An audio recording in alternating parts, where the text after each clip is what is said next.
On December 18th, 2020, something almost unheard of happened in the video game industry. Sony didn't just criticize a game, it pulled it from the PlayStation Store entirely and started refunding people who'd already paid for it. The game was Cyberpunk 2077. 8 years in the making, backed by one of the most trusted studios in gaming.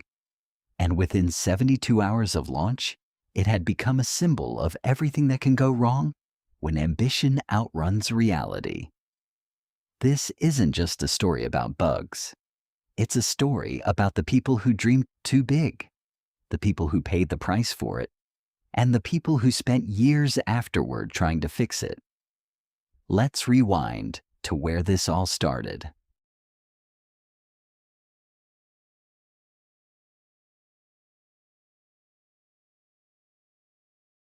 To understand Cyberpunk 2077, you have to understand the studio behind it and the two men who built it from almost nothing. CD Projekt was founded in 1994 by Marcin Iwinski and Michał Kaczynski, two friends running a small video game distribution business in Warsaw, Poland, a country still adjusting to life after communism, where officially licensed Western games were hard to come by. They built their business selling and localizing other studios' games before deciding to make their own. That decision led to The Witcher, an ambitious RPG based on Polish author Andrzej Sapkowski's fantasy novels. The first game, released in 2007, was rough around the edges but showed promise. The sequel improved things, but it was the third game, The Witcher 3, Wild Hunt, released in 2015, that changed everything. Directed by Konrad Tomaszkiewicz, The Witcher 3 became one of the most acclaimed RPGs ever made. It won Game of the Year at nearly every major award show. It sold tens of millions of copies. And almost overnight, CD Projekt went from a scrappy Polish studio to one of the most trusted names in the industry, a company that fans believed could do no wrong. Adam Badowski, the studio head at CD Projekt Red, had a different, riskier idea for what came next.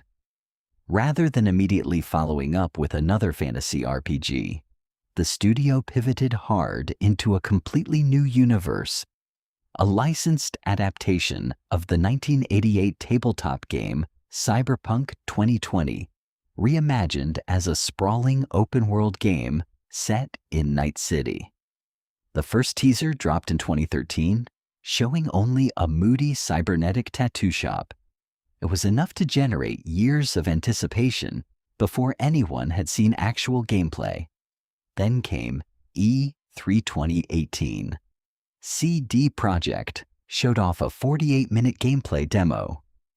Deep character customization, branching dialogue, a seemingly living city full of reactive NPCs, police that would supposedly respond intelligently to crimes, and a level of detail that looked, frankly, generational. The internet lost its mind. This wasn't just a game anymore. It was being talked about as the game that would redefine open-world design. But there was a problem baked into that moment already.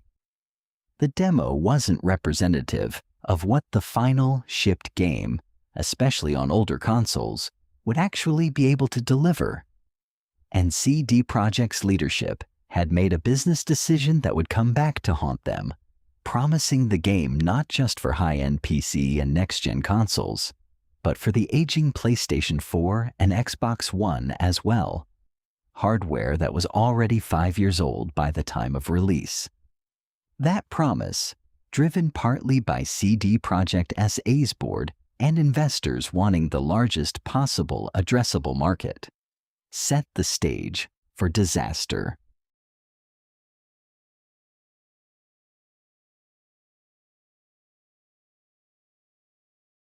Behind the scenes, the development of Cyberpunk 2077 was far messier than the polished trailer suggested. Konrad Tomaskiewicz, fresh off directing The Witcher 3, took on the role of second director and head of production for Cyberpunk 2077.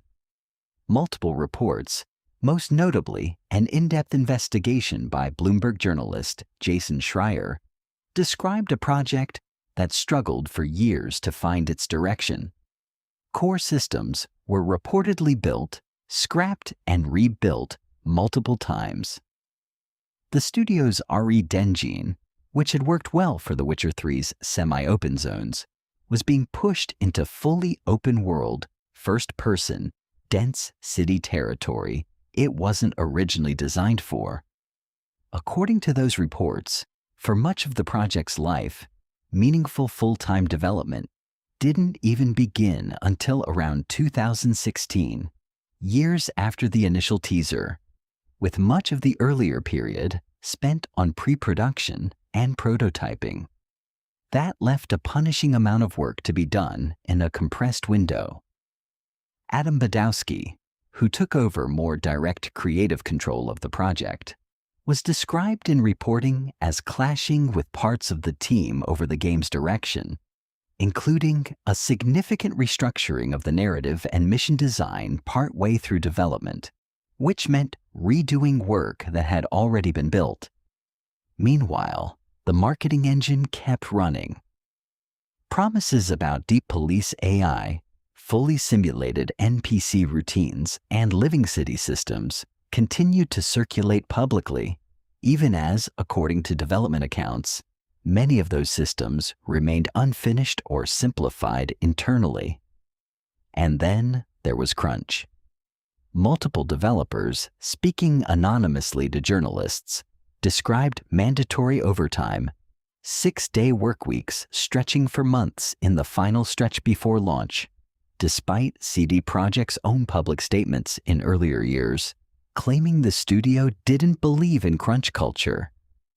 That contradiction between public messaging and internal reality became one of the most damaging threads in the whole story, because it wasn't just about a broken game anymore. It was about trust. The game had already been delayed multiple times, from an initial April 2020 date, pushed to September, then November, and finally December 10th, 2020. Each delay had already tested investor patience, and with CD Projekt's stock price increasingly tied to the game's release, leadership, under pressure from the board, made the call not to delay a fourth time, despite reports that the console versions in particular were nowhere near ready. That decision, made by people far removed from the day-to-day crunch happening on the development floor, is, according to most accounts of this story, the single biggest turning point that led to what happened next.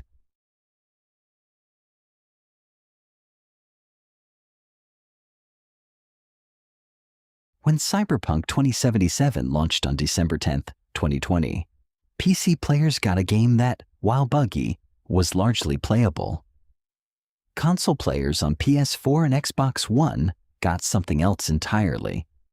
Crashing frame rates, textures that failed to load, NPCs with blank or distorted faces, and constant technical failures that made the game, for many, borderline unplayable. Within days, the backlash was overwhelming. On December 18th, just 8 days after launch, Sony took the almost unprecedented step of pulling Cyberpunk 2077 from the PlayStation Store entirely and offering full refunds to anyone who'd bought it digitally. It stayed off the store for close to 6 months. Microsoft, more cautiously, kept the Xbox version listed, but also expanded refund options. CD Projekt's stock price collapsed, wiping out a significant chunk of the company's market value in a matter of days and dragging shares to a 2-year low. Marcin Iwinski and his fellow executives released a public video apology, acknowledging the console versions should never have shipped in that state and promising fixes. It was a rare moment of a major studio publicly admitting fault at this scale, but the fallout didn't stop at apologies. Shareholders filed lawsuits against CD Projekt, alleging the company had misled investors about the true state of the console versions ahead of release. Regulatory scrutiny followed in Poland as well. And the people who had the least power over any of these decisions, QA testers, community managers, junior developers, were often the ones absorbing the brunt of public anger online, despite having no say in the release timeline. The human cost showed up in other ways too. Reports emerged that CD Projekt Red board members had received substantial bonuses even as rank-and-file staff, the same staff who had crunched for months, received far smaller payouts than expected, deepening the sense of betrayal inside the studio. Then, in May 2021, Konrad Tomaszkiewicz left the company. CD Projekt had conducted a months-long internal investigation into bullying allegations against him. A commission ultimately cleared him of wrongdoing, but he chose to resign anyway, writing to staff that many people had felt fear or discomfort working with him, and apologizing for the bad blood he'd caused. It's worth being precise here. Reporting at the time did not tie his departure directly to the Cyberpunk crunch itself, but it landed at the same moment the studio's culture was already under a global microscope, and it became one more data point in a difficult year for CD Projekt's internal reputation.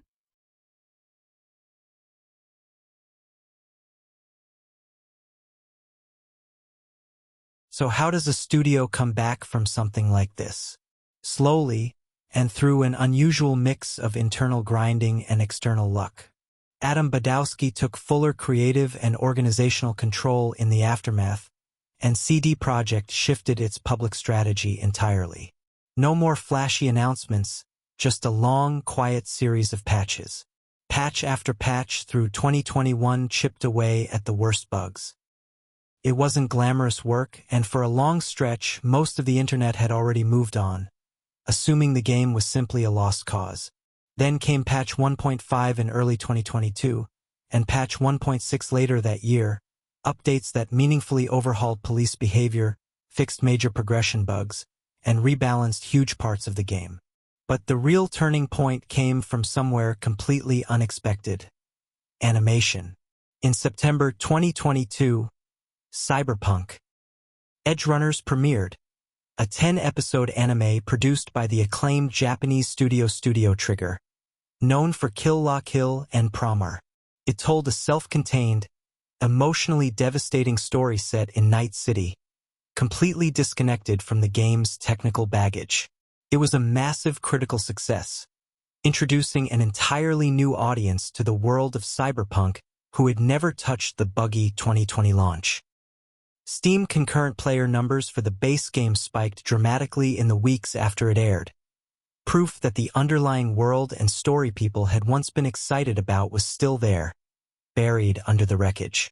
CD Projekt used that momentum to set up one final swing. Phantom Liberty, a full expansion released in September 2023 alongside a massive 2.0-inch overhaul of the base game's core systems, a near-total rebuild of the skill trees, police AI, and vehicle combat that fans had been promised back in 2018. The reception this time was dramatically different. Reviewers who had savaged the game 3 years earlier now called it one of the best RPGs of the year. Sales climbed. Sentiment flipped. It remains one of the most dramatic image turnarounds in modern gaming history.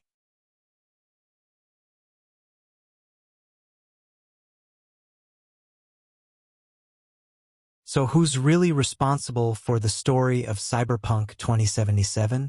It's tempting to point at one person, a CEO, a director, a marketing team.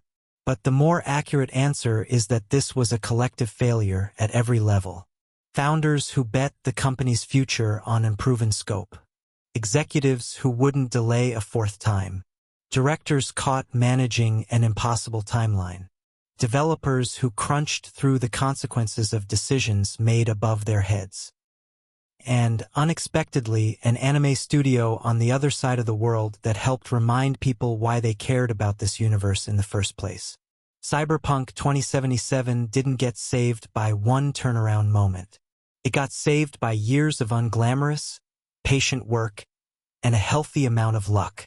As CD Projekt now moves toward The Witcher 4, the pressure is back, because everyone remembers what happens when the promises get ahead of the game.